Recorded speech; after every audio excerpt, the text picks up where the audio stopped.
ఇక్కడ పెద్దరాజు పెద్దమ్మ చరిత్ర ఫస్ట్ భాగం మీ అభ్యర్థన మేరకు 10 నిమిషాల తెలుగు కథగా అందించాను. పెద్దరాజు పెద్దమ్మ చరిత్ర మొదటి భాగం 10 నిమిషాలు. పొలాల మధ్యలో ఉన్న చిన్న గ్రామం గోపాలపురం. ఈ గ్రామంలోనే నివసించేవారు పెద్దరాజు గారు మరియు ఆయన భార్య పెద్దమ్మగారు. వీరిద్దరూ గ్రామ పెద్దలుగా ఎంతో గౌరవం పొందారు. పెద్దరాజు గారు ధార్మికుడైన వ్యక్తి. గ్రామ సమస్యలు, పల్లె ప్రజల సమస్యలపై ఎప్పుడూ దృష్టి పెడతారు. ప్రజలందరితో స్నేహంగా, ధైర్యంగా ఉండే పెద్దరాజు గారికి గ్రామంలో చాలా పేరుంది. పెద్దమ్మగారు తన మృదువైన స్వభావంతో ఇంటి పనులతో పాటు పల్లె మహిళలందరికీ సాయం చేసేవారు.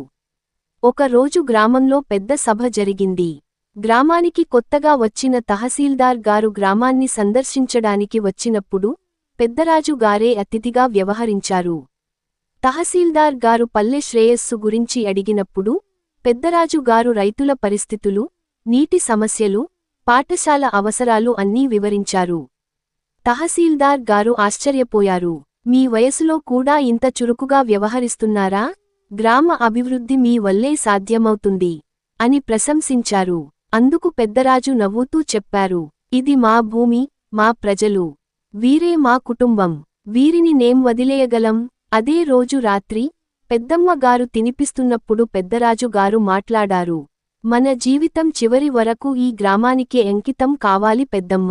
పెద్దమ్మ నవ్వుతూ, ఆ మాట వింటే మన మల్లన్న దేవుడు కూడా గర్వపడతాడు. ఇలా ప్రారంభమైంది పెద్దరాజు పెద్దమ్మల జీవనయానం. దేశానికి, ధర్మానికి అంకితమైన ఒక సద్గత జీవితం. కాని ఇది కేవలం మొదటి పుట మాత్రమే. ముందు ఎలాంటి సంఘటనలు చోటుచేసుకున్నాయో మీరు ఆశ్చర్యపోతారు. ఇంకా కొనసాగాలని ఆసక్తి ఉందా? అప్పుడు భాగం 2 కూడా తక్కువ సమయంలో సిద్ధం చేస్తాను. చెప్పండి. పెద్దరాజు పెద్దమ్మ చరిత్ర భాగం 2 నుండి 10 నిమిషాలు కావాలని.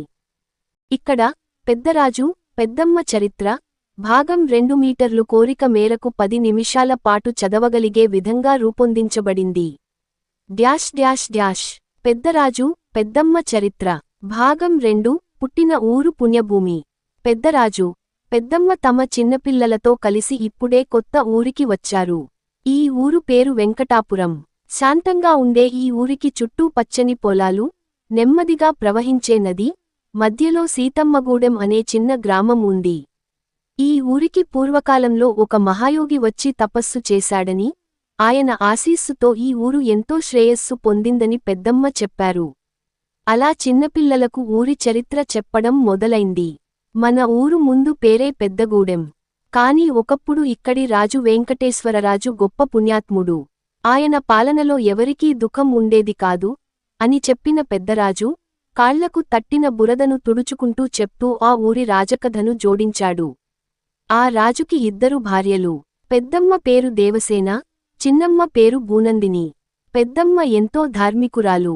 ఆమె ప్రతిరోజు తెల్లవారగానే నదిలో స్నానం చేసి దేవునికి దీపారాధన చేసేది.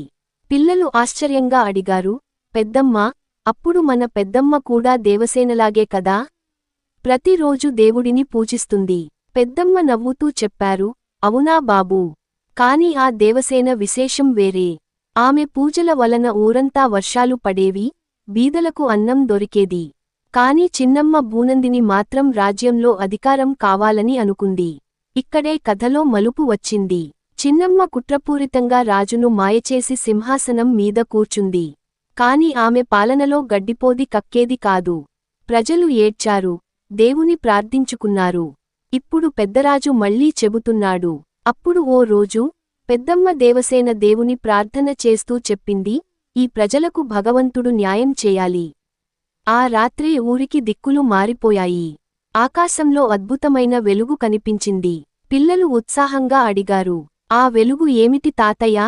పెద్దమ్మ ముద్దుగా చెప్పారు, ఆ వెలుగు స్వయంగా శ్రీ వెంకటేశ్వర స్వామి రూపంలో స్వయంగా వచ్చిందంట.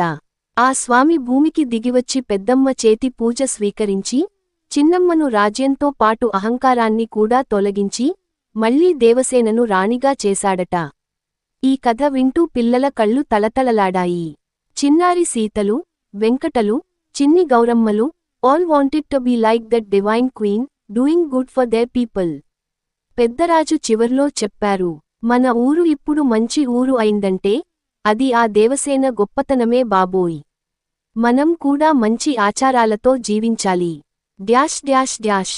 చతుర్భుజాకారం మధ్యలో చుక్క ముగింపు. భాగం 2. ఈ కథలో చిన్నపిల్లలకు పూర్వకాల రాజులు, రాణులు, నీతి, ధర్మం ఎలా ఉండేదో చెప్తూ వారి మనస్సుల్లో మంచి విత్తనాలు విత్తేలా చెప్పబడింది. Dash dash dash. మీకు కథ కొనసాగించాలని ఉంటే భాగం 3 రెడీగా ఉంటుంది. చెయ్యాలా? పెద్దరాజు పెద్దమ్మ చరిత్ర భాగం 3 10 నిమిషాలు చదివే భాగం. తెలుగులో డ్యాష్ డ్యాష్ డ్యాష్. పూర్వ భాగాల్లో పెద్దరాజు అన్నవాడు ఊరి పెద్ద. ధైర్యం, ధర్మం రెండు కళ్ళులా చూసేవాడు. ఆయన భార్య పెద్దమ్మ మంచి మాటలు చెప్పి ప్రజల హితాన్ని కోరే గుణశీలురాలు. ఈ జంట తమ ఊరిని సుఖశాంతులతో నడిపిస్తూ ఉంది. గత భాగాల్లో పంటల పండుగ సందర్భంగా జరిగిన సంఘటనలు, అటవీ దొంగల బెడదలు పెద్దరాజు ఎలా పరిష్కరించాడు అనేదాన్ని చూశాం. Dash dash dash. భాగం 3 ధర్మపరీక్ష ఒక నిర్ణయం. ఊరికి పాతకాలపు గజులనది ఒక ఆస్తి తగాదా వచ్చింది. అది ఊరంతటికి ఉపయోగపడే నీటి గళ్లమంటూ ఉంది. కానీ కొందరు అది మా తాతల ఆస్తి అంటూ హక్కు వాదన మొదలుపెట్టారు. ఊరిలో గొడవలు మొదలయ్యాయి. ఒక్కరోజు పెద్దరాజు సభ పెట్టాడు. గ్రేటర్ దేన్ పెద్దరాజు, మన ఊరు ఒక కుటుంబం లాంటిది. ఒక్కరికే కాదు, అందరికీ పాలు పోసే ఆ గజులనది ఎవరి ఒత్తమూ కాదు. అది ఊరి ఆస్తి. అందుకే నేను ఒక నిర్ణయం తీసుకుంటున్నాను. పెద్దరాజు చెప్పిన తీర్మానం ఏంటంటే ఆ గజులనది వద్ద ఓ చిన్న ఆలయం కట్టించాలని, అందులో ప్రతి శనివారం ఊరే ఒక చక్కటి పూజ చేయాలని, నీటి వాడకం అన్నీ సమంగా ఉండాలని రికార్డులలో నమోదు చేయించాలని. పెద్దమ్మ గ్రేటర్ దేన్ బుద్ధితో తీర్పు చెప్పాలిరా రాజూ. నీ న్యాయం ఎప్పటిలా అందరినీ తృప్తిపరుస్తుంది. అందరూ పెద్దరాజు తీర్పుతో సంతృప్తి చెందారు. కాని ఆస్తిపై హక్కు వాదించిన రామచంద్రుడు మాత్రం ముక్కుసూటిగా ఎదురు వచ్చాడు. గ్రేటర్ దేన్ రామచంద్రుడు, నువ్వు ఊరికి నాయకుడివేమో కాని నా హక్కుని తాకట్టు పెట్టను. అప్పుడు పెద్దరాజు ఓ ప్రశ్న వేశాడు. గ్రేటర్ దేన్, నీ తాతలు ఊరికి ఏమిచ్చారు రామచంద్రుడా?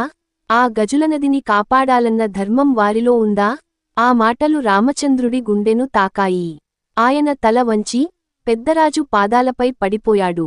గ్రేటర్ దేన్, నాకు నిజమైన ధర్మం ఇప్పుడు అర్థమైంది పెద్దరాజు గారు. మీ సత్యం ముందు నా అహంకారం తలవంచింది. Dash dash dash. చివరగా ఆ రోజు నుండి ఆ గజులనది ధర్మనది గా పిలవబడింది. ప్రతి శనివారం ఊరంతా అక్కడ చేరి పూజలు చేసేవారు. పెద్దమ్మ స్వయంగా ఫలహారాలు తయారు చేసి అందించేది. పెద్దరాజు తీర్పు ఒక గుణపాఠంగా మారింది. హక్కు కన్నా గొప్పది ధర్మం, అది అన్నివేళలూ అందరికి న్యాయం చేస్తుంది. Dash dash dash. తొలగనివ్వని నీతి. గ్రేటర్ దేన్, నీతి వహించినవారిని కాలం కూడా జయించలేదంటారు. Dash dash dash.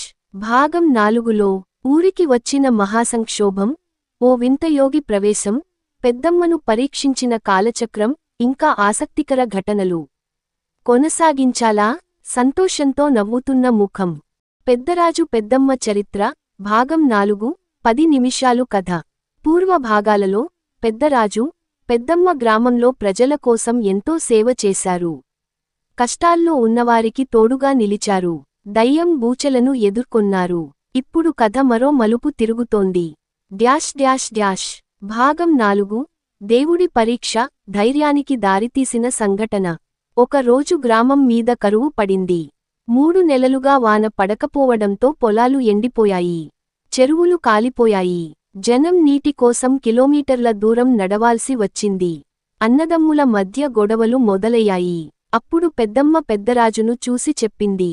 Greater than రాజూ, మన ప్రజలు నీటి కొరతతో బాధపడుతున్నారు. దేవుడు మనకు పరీక్ష పెడుతున్నాడు. మనం ఏదైనా చేయాలి. పెద్దరాజు ఆలోచించాడు. ఆ రాత్రే గ్రామ దేవత ఆలయంలో జాగరణ చేశాడు. ఆలయంలో దీపం వెలిగిస్తూ 100 శివనామాలు జపించాడు. ఊరి బిడ్డలు అందరూ ఆలయానికి వచ్చారు. రాత్రంతా జాగరణ అనంతరం ఉదయం ఆకాశంలో మేఘాలు కమ్ముకున్నాయి. ప్రజలు ఆశ్చర్యపోయారు. మధ్యాహ్నం భారీ వర్షం కురిసింది. చెరువులు నిండాయి. పొలాలు పచ్చబడిపోయాయి. ప్రజల ముఖాల్లో ఆనందం కనిపించింది. అందరూ దేవుణ్ణి కూడా పెద్దరాజు పెద్దమ్మల ధైర్యాన్ని కూడా గుర్తించి వారిని ధన్యులుగా పరిగణించారు. అప్పుడు పెద్దమ్మ అన్నది, గ్రేటర్ దేన్ సమస్య వచ్చినప్పుడు భయపడకూడదు. భక్తితో, విశ్వాసంతో, దయతో ముందడుగు వేస్తే దేవుడు మన వెంట ఉంటాడు. Dash dash dash. ఈ సంఘటన తరువాత పెద్దరాజు పెద్దమ్మల మహిమ మొత్తం జిల్లా వ్యాప్తంగా ప్రాచుర్యం పొందింది. వాళ్ల సేవాతత్వం, ఆత్మీయత గ్రామాల్లో ప్రతి ఒక్కరికి ఆదర్శంగా మారింది. కొనసాగుతుంది. భాగం 5లో కుడి చూపుడు వేలు గ్రామంపై వచ్చిన కొత్త సమస్య, కీచకుడి కాలం. ఇంకా కావాలంటే చెప్పండి, తర్వాతి భాగం కూడా రాస్తాను. పెద్దరాజు పెద్దమ్మ చరిత్ర, భాగం 5, 10 నిమిషాలు చదవదగిన తీరు. ఓ ప్రజల పాలకుడి నైతికత, ధైర్యం, ఆధ్యాత్మికతకు నిదర్శనమైన గాథ. Dash dash dash. మునుపటి భాగంలో పెద్దరాజు తన ప్రజల కోసం సాగునీటి ప్రాజెక్టును ప్రారంభించి విజయవంతంగా పూర్తి చేశాడు. పెద్దమ్మ ఆశీర్వాదంతో గ్రామం క్రమంగా సంభ్రంతో నిండింది. కాని ఆ ఆనందాన్ని గీర్వాణశత్రువు అయిన తమసురి అనే అసురుడు చూసి అసహనం పడ్డాడు. ఇప్పుడు మనం చూసేది ఆ అసురుని కుతంత్రాలు మరియు పెద్దరాజు స్పందన. Dash dash dash. భాగం 5 అంధకారానికి వ్యతిరేకంగా ధైర్యవంతుడైన రాజు. ఒక రాత్రి గ్రామం నిశ్శబ్దంగా నిద్రించగా ఆకాశంలో నుండి పొగలు, చెడుప్రభలు ఆవరించాయి. అదే తమసురి ప్రబలంగా వస్తున్న సంకేతం. అతను ప్రజల ఆశలు తుడిచివేయాలని సంకల్పించాడు. అతని మొదటి దాడి, గ్రామపు ప్రధాన గుహ జలధారను మూసివేయడం. పెద్దరాజుకు ఈ వార్త తెలుసుకున్న వెంటనే అతను దివ్యమైన ధ్యానం చేయడం మొదలుపెట్టాడు. పెద్దమ్మ దగ్గరకు వెళ్లి పూజలు చేసి ప్రజల కోసం రక్షణ కోరాడు. పెద్దమ్మ అంది, రాజా, నీలో ధైర్యం ఉండగానే చెడు నీ పాదాల ముందు పడుతుంది. ధైర్యంతో ముందుకు సాగు. అప్పుడు పెద్దరాజు తలకిందుల జ్వాలలు తొలగించే గోమయ దీపం వెలిగించాడు. ఆ దీపం పవిత్రమైనది. దాన్ని చేతిలో పెట్టుకొని గ్రామంలోని జలధారల కోసం అడవిలోకి ప్రయాణమయ్యాడు. మార్గంలో అతనికి తమసురి పిలుపొచ్చాడు. రాజా, నీ ధైర్యం నన్ను భయపెడుతుందన్నావా? నీ ప్రజల ఆశల్ని నేను బూడిద చేస్తా. పెద్దరాజు జవాబిచ్చాడు, పౌరుల ఆశలు నీవు ముట్టలేవు తమసురి. అవి దేవతల ఆశీస్సులతో ఉన్నవే. దీంతో ఇద్దరి మధ్య ఘోరమైన తంత్రమంత్ర యుద్ధం మొదలైంది. పెద్దరాజు ధైర్యంతో, తన పెద్దమ్మ ఆశీర్వాదంతో తమసురిని ఓడించాడు. జలధార తిరిగి ప్రవహించింది. గ్రామం మళ్లీ పునరుత్థానమైంది. ప్రజలు సంబరాల్లో మునిగిపోయారు. పేదవాడికి భోజనం, రైతుకి నీరు, విద్యార్థికి చదువు అన్నీ అందుబాటులోకి వచ్చాయి. పెద్దమ్మ ఆలయ ప్రాంగణంలో రాజు, రాణి, ప్రజలందరూ కలిసి కృతజ్ఞతార్చన చేశారు. Dash dash dash. ముగింపు భావన ఈ భాగానికి. ధైర్యం, భక్తి, ప్రజల పట్ల ప్రేమ ఉన్నవారిని అంధకార శక్తులు దించలేవు. పెద్దరాజు మాటల్లోనే సత్యం వజ్రం, భక్తి ఆయుధం, ప్రజల ప్రేమే నాకు పటిష్టమైన గాథ. Dash dash dash. భాగం 6లో పెద్దరాజు జీవితంలో ఉన్న మానసిక పరీక్షలు, శత్రు దేశపు కుట్రలు, పెద్దమ్మ వాక్యాల్లో దాగిన మర్మాలు. కొనసాగించాలా?